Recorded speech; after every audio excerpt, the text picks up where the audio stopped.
Okay, 11 o'clock. Welcome to the March Town Hall for the City of Falls Church. It's good to see everybody today. I'm going to start off as usual with some ground rules. We've got a nice full agenda today. We should run 45 minutes as we've been doing so for the last couple of months. And I ask each of you to mute your mic if it's not your turn to speak.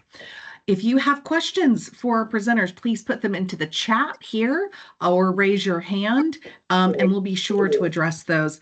After our meeting today, we'll be sending out the recording of the presentation and as well as notes and the agenda.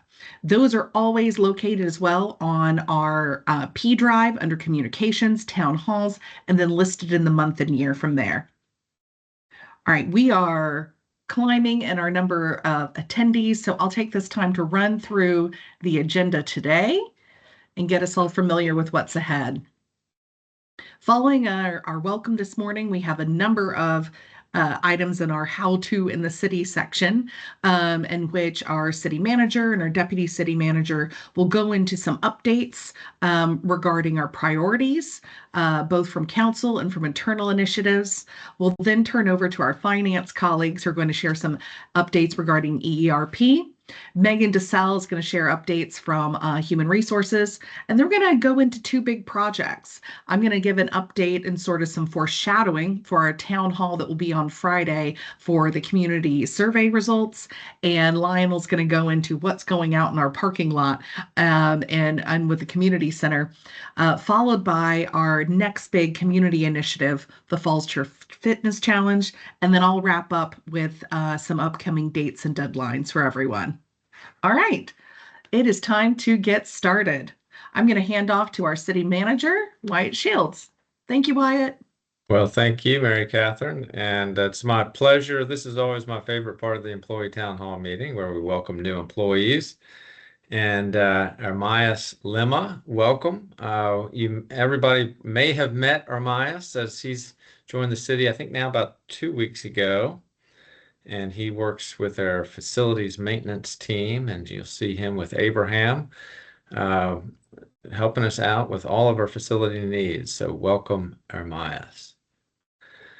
On the next slide, I just want to give everybody a heads up. We'll have a employee town hall meeting on Tuesday, March 25th at 10 a.m. We'll do it on Teams.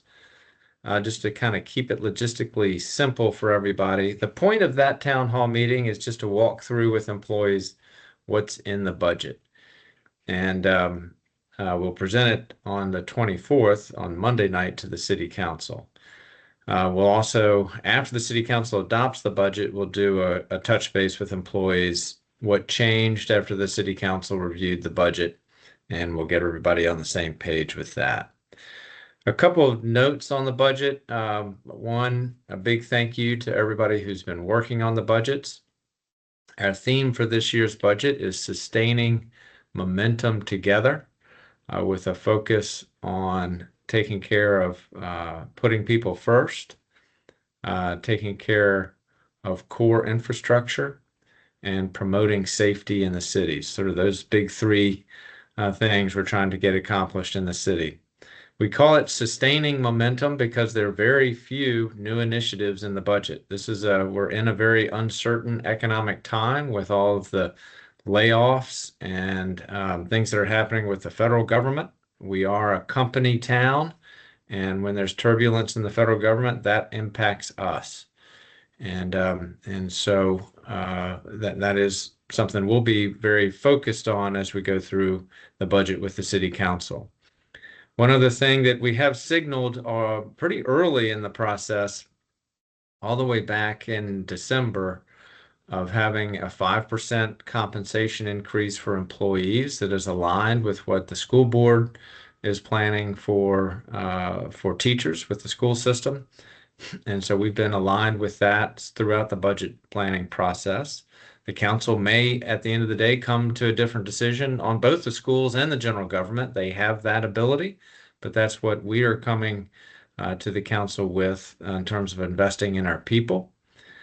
And then in terms of kind of two other new initiatives, one funding for increasing our paving budget, and funding for technology to help us with our ERP. And Jenny will be talking a little bit more about that in just a moment in terms of some of our strategic objectives.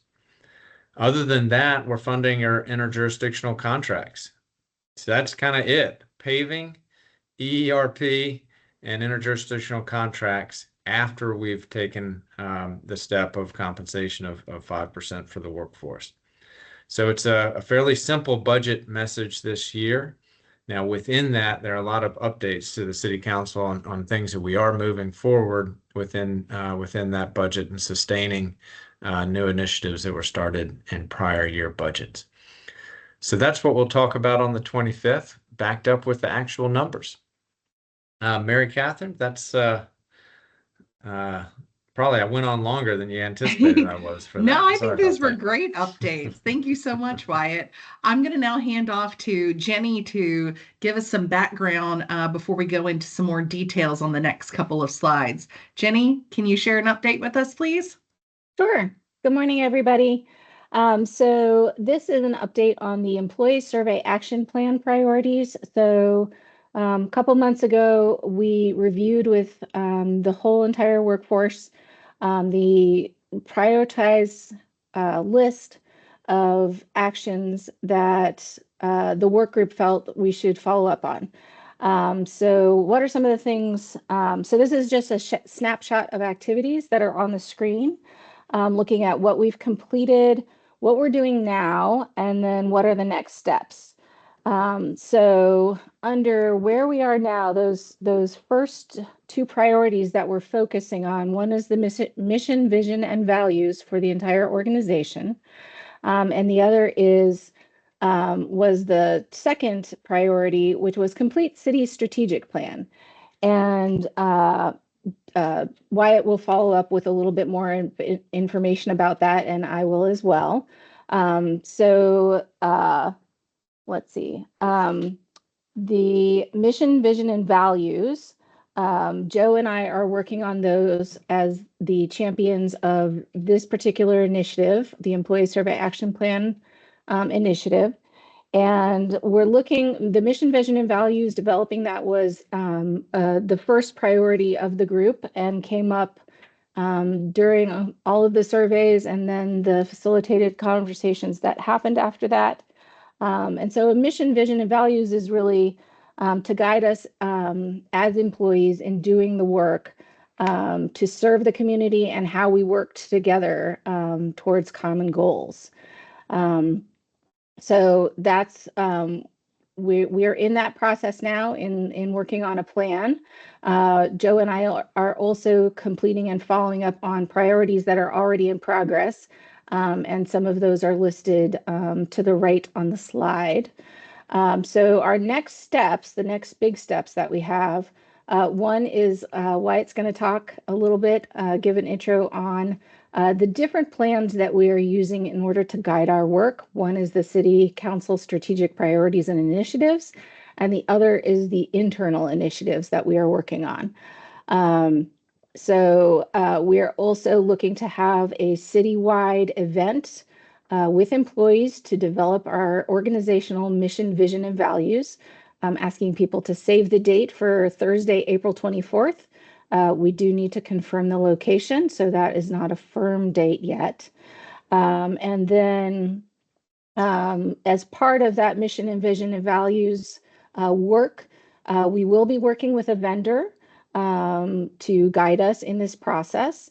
There will be a survey, and we will be developing that survey around ideas around mission, vision, and values.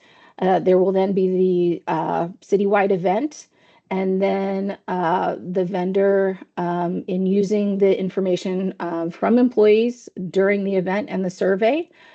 So using that feedback to develop the mission, vision, and values, and then we would finalize that. We're looking to finish all of that work by the end of June. The other item that is in process, and this was number 6 in the list, was the telework AR. There needed to be some updates to that AR. It's going to be recirculated and then finalized as well. So I think with that, I'll turn it over to Wyatt for a few notes on the priority number 2 in the employee survey action plan priorities, which was complete the city strategic plan. So I'll let Wyatt take it away for a few comments, and then he's going to talk a little bit about the city initiatives on the council side, and then I'll go through the internal initiatives, which I believe is new information for employees. All right. Thank you, Jenny. Sure. And thanks for that report. Really looking forward to that work together with the entire workforce on April 24th, which is a save the date right now. More details to come, but we'll get together as a workforce to articulate our mission, vision, and values all together. So really looking forward to that event. So city strategic planning. So when Jenny was working with the employee survey action team, I think when people talked about a strategic plan, we were thinking about it in terms of two kind of key things. One is the council's strategic priorities and initiatives, and the internal initiatives. And we're going to walk through those in a bit of detail just so we're all on the same page. So the City Council adopted a 2-year set of strategic priorities, and we've talked about it at this town hall meeting before. They identified 5 priorities in the area of environmental sustainability, transportation, economic development, housing, and good governance. And then in addition to that, staff developed 8 prioritized initiatives, which kind of nest all within that good governance strategic objective of the City Council. So in terms of the council's priorities in the area of environmental sustainability, some of the key things that come out of that or aligned with that include the government operations energy plan, where we are reducing our carbon, decarbonizing our operations here with the city, and increasing our tree canopy and working on water quality. Those are some of the kind of big areas in environmental sustainability. The City Council last night talked about expanding tree canopy requirements in our commercial districts. And Charles Prince is our staff lead on that initiative. On transportation, the real strategic focus is becoming a more walkable community. We've taken great strides, to use a pun, in that direction over the past 20 years. And the council wants to just continue in that effort and continue to make progress in making our streets safe for all users, cyclists, pedestrians, and cars. Economic development, that's all about growing a commercial tax base. And one of the key ways that we do that with the EDA is making sure our commercial areas are attractive. They're walkable and enjoyable places to do business. Economic development is an area that staff and council and our boards and commissions spend a lot of time on in terms of land development cases. Housing, expanding housing affordability. So some of the real big ones that we're working on include the Virginia Village quadplexes. The city is now in possession of 6 of the 20 Virginia Village quadplexes, with a vision ultimately of potentially redeveloping that area with affordable housing. The Fields, their tax credits will expire in December of 2027. And so having a plan to address and making sure that that stays committed affordable. Those are 2 big initiatives. But in housing, Brendan and Dana and Kayleen are all working on the affordable living policy, and that's our articulation of all the goals we're trying to get done in the area of housing. So in good governance, some of the key 8 initiatives that we're working on there, again, these were developed internally. Council is aware of them. And Jenny's going to walk us through in more detail for those. But just to kind of go through the key ones, updating our ERP system. We'll talk about that. That's how people do business with the city and how we get things done with the city and our financial system. Updating our administrative regulations, taking action to follow on the employee survey results, which Jenny just spoke of a moment ago. looking at our space needs, our workforce needs for city employees. That includes the property yard project and includes looking at City Hall and how people work in this space. We are space crunched. Setting up an employee information hub. Mary Catherine is our lead on that, and it exists right now as a central location where employees can find information, but we want to expand that and promote that as a really useful tool for our workforce. Requests, how requests come into our system, how we track them, how we follow up on them, and then record management, working with the city clerk to make sure that we're keeping the records that we need to and digitizing them so they're easy to find. And budget process and training, kind of what that is all about, is just being a very financially literate organization so that departments know where we stand financially at all times, and that we're agile and how we can make adjustments as needed as we go through the budget year. So those are quick, high-level discussion of those 8 initiatives. I'm going to turn it over to Jenny for more detail on each of those. Thank you, Wyatt. Thank you, Jenny.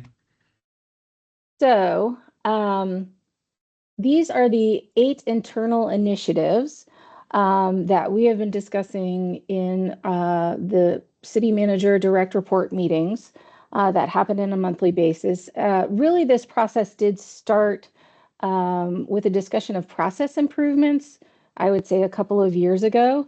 And then that got refined through the process that we had in creating with council the council strategic priorities and initiatives.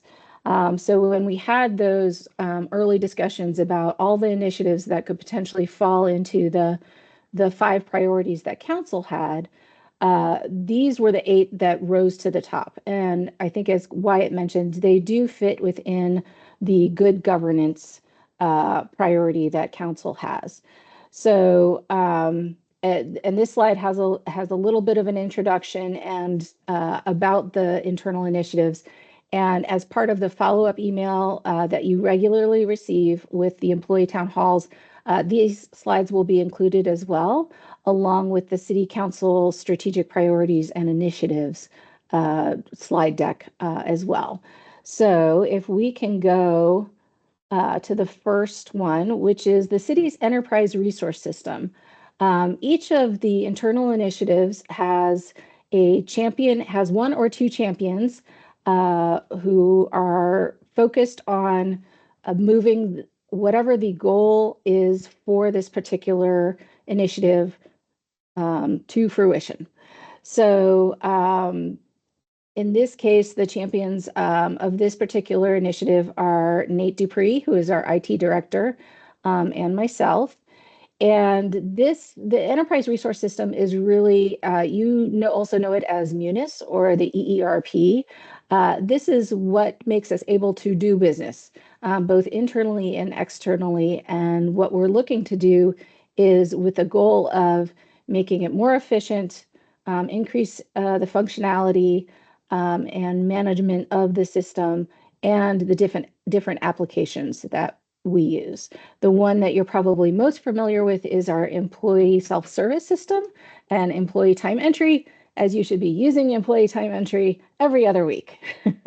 So that is probably where the most people interact with this system is with whenever you enter your time.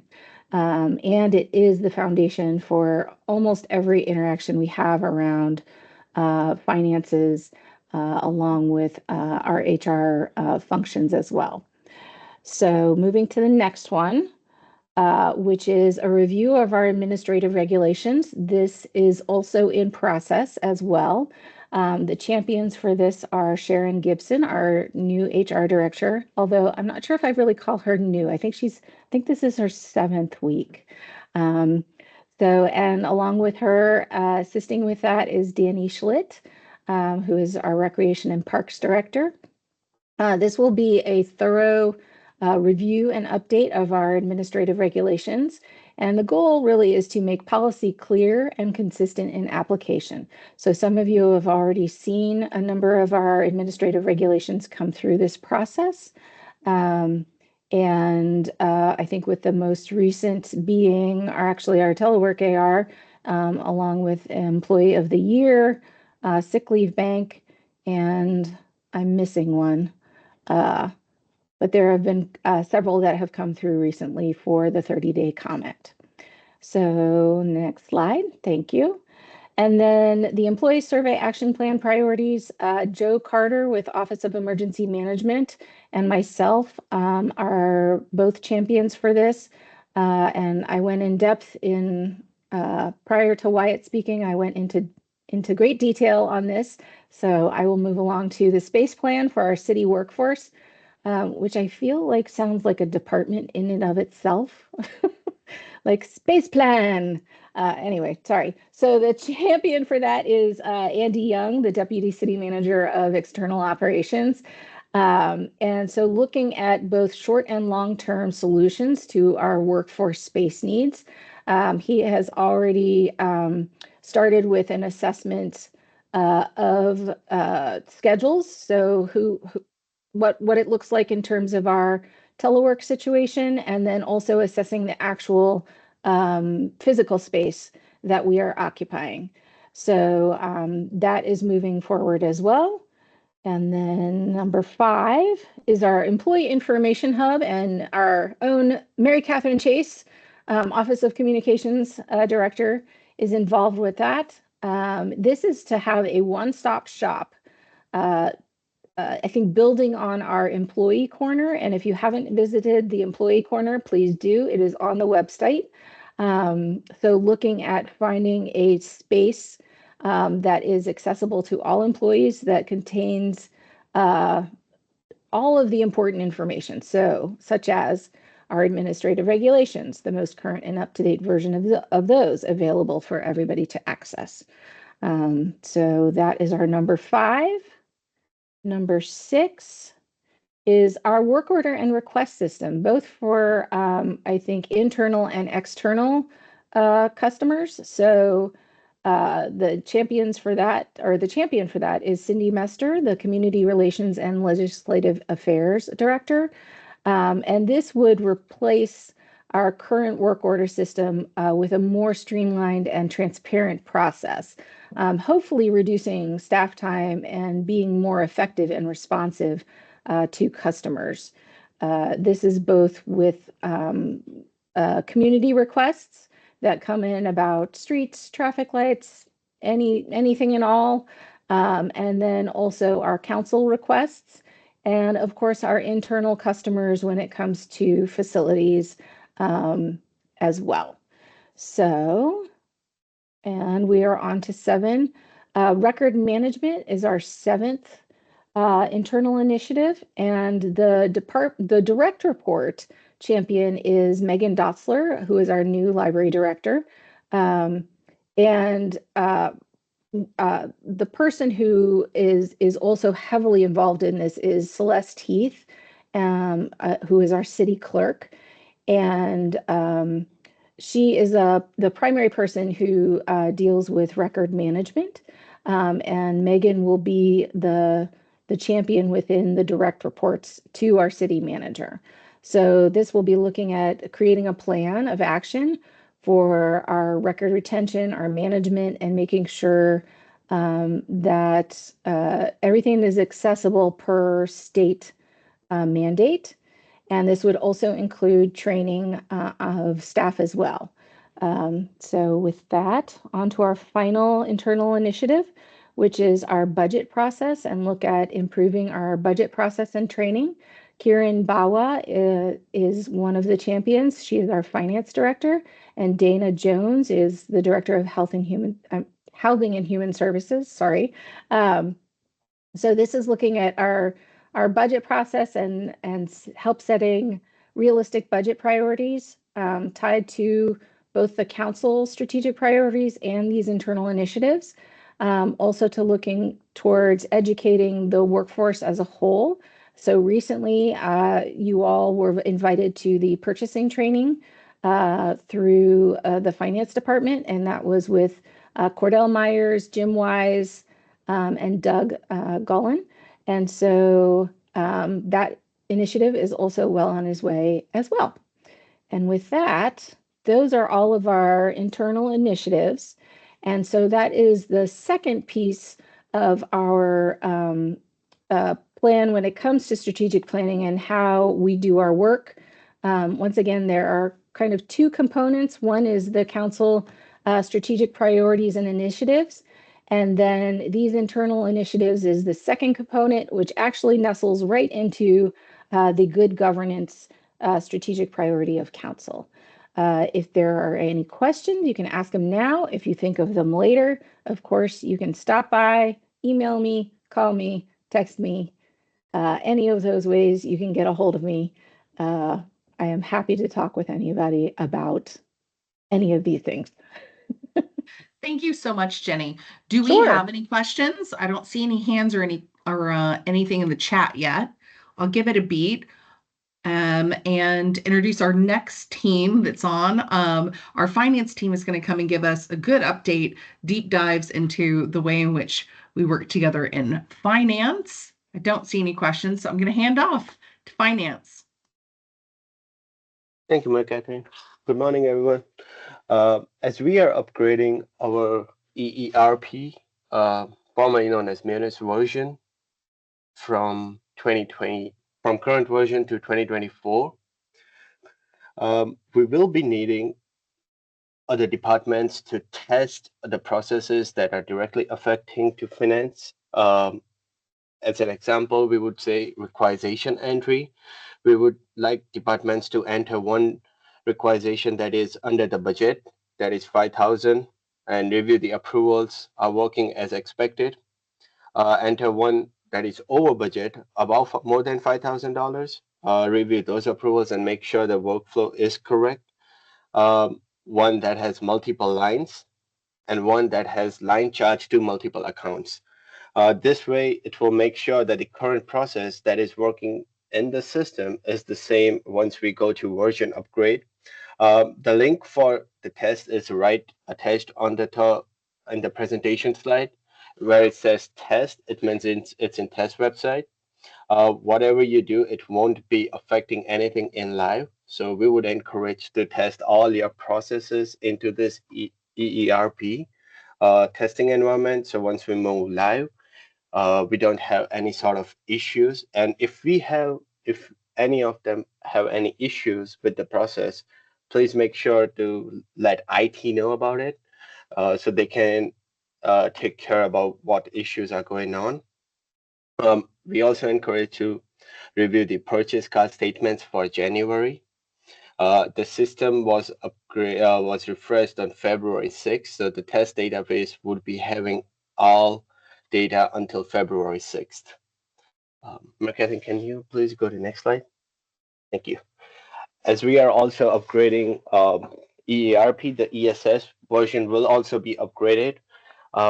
What we would like everybody to do is to test the ESS version onto ESS testing by changing their personal information, changing their beneficiaries, testing time entry. The time entry should be from week 317 to 321. We won't be testing this as an edge for payroll purposes. It would be just to make sure whether you can go in, enter the time, submit the time, and your supervisor can approve the time. All those workflow processes is going on as it's supposed to be in current system. You could see direct deposit changes. You could make also direct deposit changes, trying to add new direct deposit account or delete an extra existing account and see if that process or the workflow is working correctly for approval. You could do W-4 changes, beneficiary changes under benefits, and also if you are enrolled into 457, you could also try changing the amount of 457 and personal address, all the personal information changes, so that way it makes sure that your processes are working, the ESS. And if you have any issues, you could reach out to IT for that as well. Do you have any questions? Jenny put a question in asking, so April 4? I think she's asking about the deadline. for Oh, testing? So the testing deadline is by the end of April, and the live will be refreshed with the new version on May 9th. So it looks like Melissa had, so Christine responded, and then Melissa responded saying, please test sooner, because April 30th is the last day for testing. So if there are any issues found by then, it may be too late. So my suggestion was April 4th, and then there's that everybody should complete both the requisition testing and the ESS testing so that there can be time for follow-up or assessment as needed. I think that is a good idea, Jenny. Let's not Okay. wait until the last day. As Jay mentioned, May 9th is when the current schedule is for the actual upgrade of the live environment. So if there are issues with workflows, if there are issues with how your accounts are being affected, we'd like to know sooner rather than later. We do want to also say that we in finance have gone in to test the requisitions, purchase card statements, and the ESS time entry and time off. And we did not find any major or even any changes to the system. So there's no, we're not putting out any how-tos there because it's going to be really the same as with the process in the current system.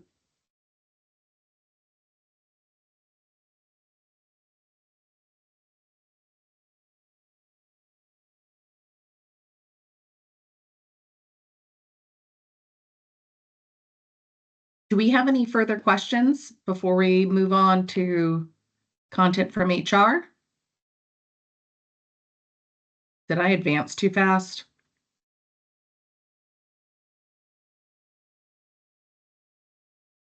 Okay, no other questions. All right, thank you so much, colleagues from finance. Jay, appreciate that. Thank you, Melissa. We're now going to go on to an update from Megan DeSalle. Megan? Thank you so much. Can you hear me all right? I've got new headphones. Okay, great. Thanks everybody for your time. I just wanted to give you a few updates today from the human resources realm. First up, we do have a couple of elections coming up that HR manages, however, they are for entities outside of human resources. The first is for the retirement board. This is the board that is the fiduciary for our pension plans, the basic pension plan and the police pension plan. So the board is made up of 7 members. 3 of them are elected, 2 from the basic plan and 1 from the police plan, and they have 3-year terms. And 2 of those seats are up for election this spring. So you might have seen the email I sent out yesterday to CFC All and the schools and to the training academy about the call for the statement of interest. We would love to have interest in people running for the seats that are up for election. The seat that is currently held by Gary Fuller, he's a representative from the basic plan. His term is ending April 30th.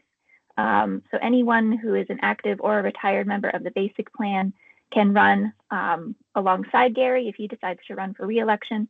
And that ballot will go out after we have that put together. We also have a representative from the police plan on the retirement board, and that seat is currently held by Matt Parker, Sergeant Matt Parker.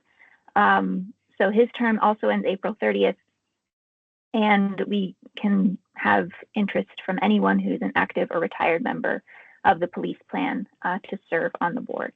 No experience is necessary. You just have to be interested in finance and actuarial stuff and learning more about the pension plan if you don't have any experience. It's a great team. They do a great job of prudently managing the investments and administration of the retirement plans. It's fully funded, which means that the retirement board has done a great job of prudently managing the fund. So there's enough money in the plan for all of our current retirees and future retirees. So if you have any questions on that, feel free to reach out to me. The second election that is also coming up concurrently is for the Employee Advisory Council seat that was just vacated by Jennifer Wood. So this is a special election. Normally we have the EAC elections in October, but this time we've got a seat that just opened up. So if you're interested in serving on the EAC, submit your statement of interest to HR team. You would serve a 2-year term. You would finish out the current vacant seat, and then you would be up for re-election once that term is over. That email with the statement of interest forms for the EAC is going to come out later this week, so keep your eye out for that. And again, submit all of your statements of interest to hrteam@fallschurchva.gov. The deadline for those statements is Monday, March 31st by the end of the day, and then the ballots will be coming out after that for everyone to vote. Are there any questions on those elections before I move on to the next big ticket item?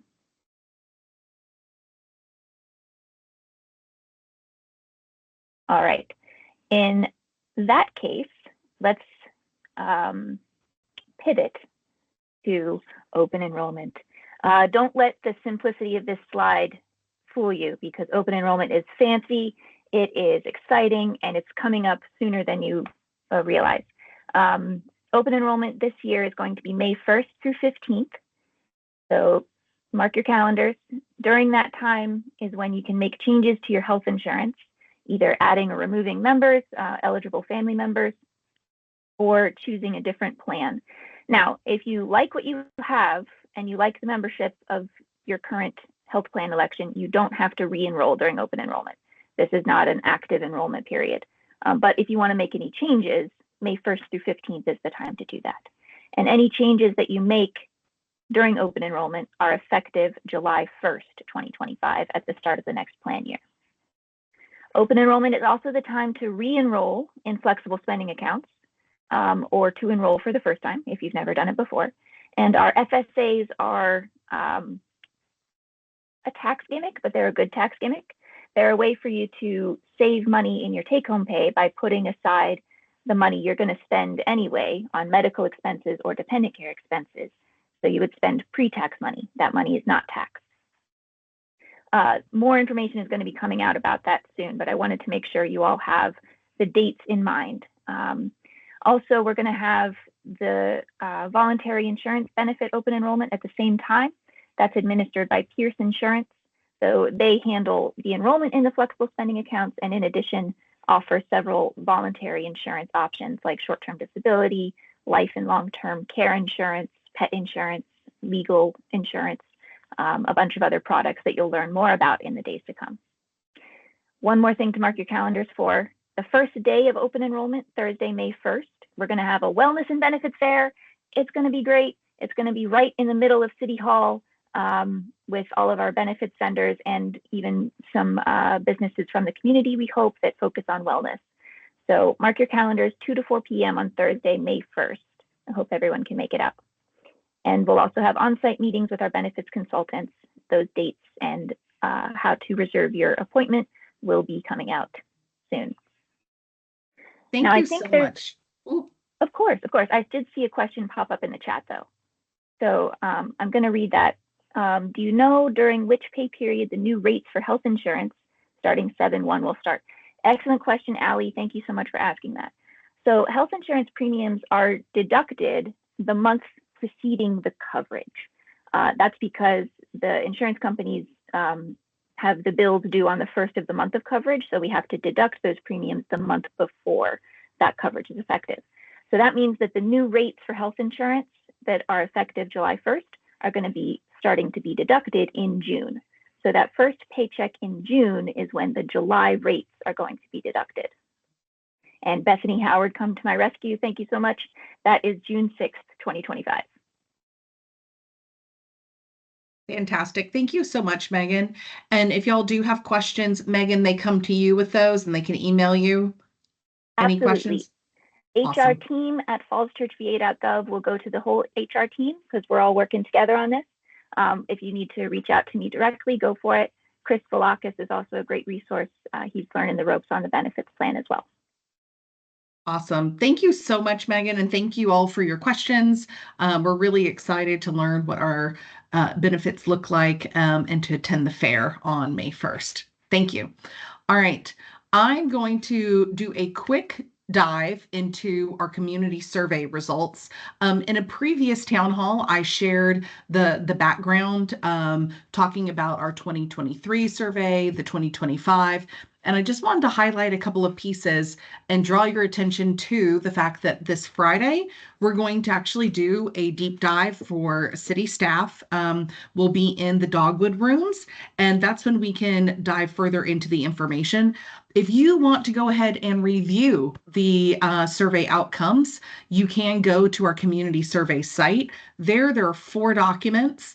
The 2 that are new are the presentation, which was given to council last night, which is the highlight outcomes of the survey and the demographic backgrounds, and the deep dive that is 1,388 pages long, that gets into the nitty gritty of everything. We're going to have some fun Friday where we go in and pull out some of the different outcomes of the survey itself. For example, the free open writing responses from the respondents, they said that walkability and small town feel were their top reasons they like being part of the City of Falls Church. They said that 94% rate the quality of life is good or excellent. Listing the different concerns that they have, all the way at the bottom was crime in general. And 88% were satisfied with city services. Last night at the council work session, the head of Probowski Research, who ran the research, came and said that these are just kind of abnormal responses from a community, that based on the surveys they do across the country, regardless of state, geography, etc., that these are incredibly high scores. And so one of the things that I think that we all deserve to take away from this research is that city staff are doing a great job, and the community recognizes it and are really proud to live here because of the work that we do. So a couple of quick takeaways statistically. We had 400 respondents to this. Now that is to ensure statistical accuracy as a sampling mechanism across our residents. It was taken between February 13th and 20th. Some fun things when you start to dive into the demographics. The most positive respondents have lived here for 3 to 5 years. The most negative respondents took the survey via a landline instead of via cell phone or text or email. And we found that there was definitely a correlation between a lower satisfaction score and low awareness. So maybe you haven't been, as a resident, involved in a service before, and so the way you rated things was lower because you couldn't say it was high because you haven't experienced before. So I will just plug again the website here where you can dig into the research and the brown bag on Friday. And then also, if you really want to get into it, schedule a meeting with me. I love this and I'm happy to go into it further, or you can definitely go see Cindy. Cindy was thoroughly involved in the development of the 2023 and the 2025 survey. And we hope that these results are something that you're interested in and you have curiosity about. Is there any questions before we move on to our next big project update? All right, thank you all. I hope to see you Friday. I'm going to call to the mic Lionel Millard. Lionel, are you there?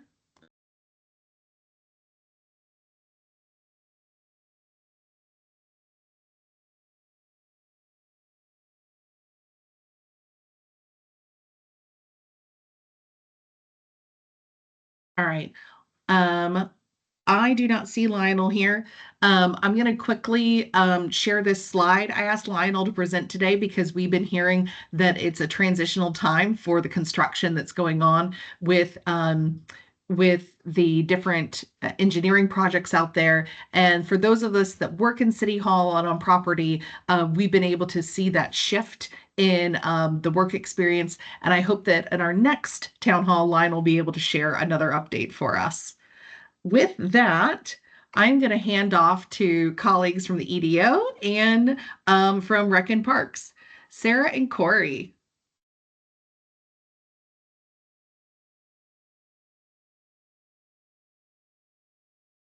Sarah, you're on mute. Sorry about that. Hey, everybody. I just wanted to fill everyone in. Corey and I have been working together to develop a new fitness challenge. It's a rebranding of the Mayor's Challenge that we had done previously with City of Fairfax and Vienna, the town of Vienna. But this year, we're trying to take the fact that the City of Falls Church won the fittest city in America in 2024 by U.S. News and World Report to try to expand upon that. So we have come up with a Falls Church Fitness Challenge. It's physical health and mental wellness, and it's to be inclusive for people of all fitness levels and sort of build on the marketing success of Restaurant Week. Obviously, I said there's been a collaboration, Parks and Recs, the EDO, and Falls Church City Schools.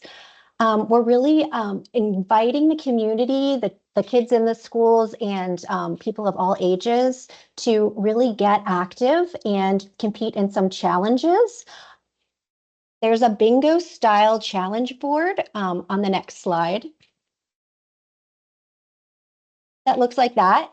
People can download them or print them out or pick them up at City Hall, and I'll drop some off at the library and the trailers at Park and Recs if anyone stops by there to grab them. And you check off whatever fitness challenge you've done. There's going to be different challenges throughout the city, and a lot of businesses have signed on to give discounts on their memberships and free classes and different things like that. So it's a real great opportunity for us to really highlight the fitness businesses in the city. And this year, we're excitingly offering some exciting prizes, Little City sports socks and a fitness challenge bag and a sticker. And also this challenge is open to city employees and school employees. So we really encourage you all to join and learn more about it. It's online at the Visit Falls Church website, /Falls Church Fit. So check it out. And if you hear anything about it or get questions from the community, all the information is there. So you can answer that way by sharing that info. Thank you. Thank you so much, Sarah. Does anyone have any questions for Sarah about the Falls Church Fitness Challenge? All right. Well, they know where to go, Sarah, if they do have questions for it. Thank you for sharing that with us today. Well, this is our last slide of our March Town Hall. And I do want to highlight just a couple of upcoming dates. We do have council breakfast with staff this week in the Laurel Conference Room on Wednesday from 9 to 10 a.m. This Friday, I really do hope you'll join me for the Brown Bag and the Dogwood Conference Rooms. Next Monday, as Wyatt mentioned, there's the presentation of budget to the council, followed directly the next day with the budget town hall with all of us. And then on April 15th, we'll see you all back here for our next town hall. Any questions, please direct them to your speakers. You can send them to me and I'll pass them on. Thank you, everyone. And big thanks to Maggie for the work that she does behind the scenes on all of our town halls. Have a great rest of your Tuesday.